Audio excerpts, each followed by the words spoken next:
پاسبان حرم سار الله، ای علمدار ابا عبدالله. بسم الله دور محمل قدم بزن، یا ابوالفضل علم بزن.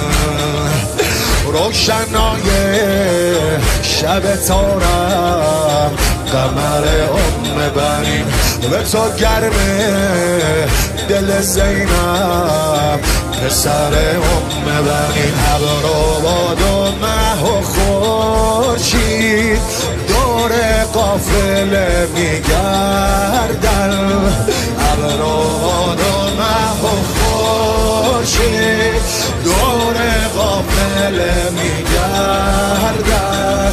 به خیمه های سارالله عرض ارادت میکردم، عرض ارادت میکردم.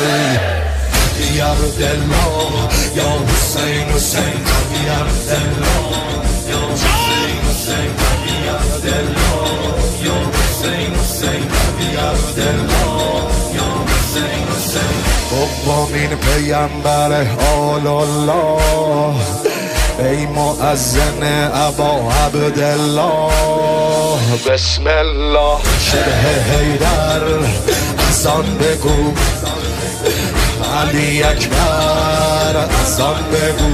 از ازل تا به قیامت به خدای فاطمه مثل خورشید میدرخشن بچه های فاطمه. یک به یک از راه رسیدن جوانای بنی هاشم، یک به یک از راه رسیدن جوانای بنی هاشم.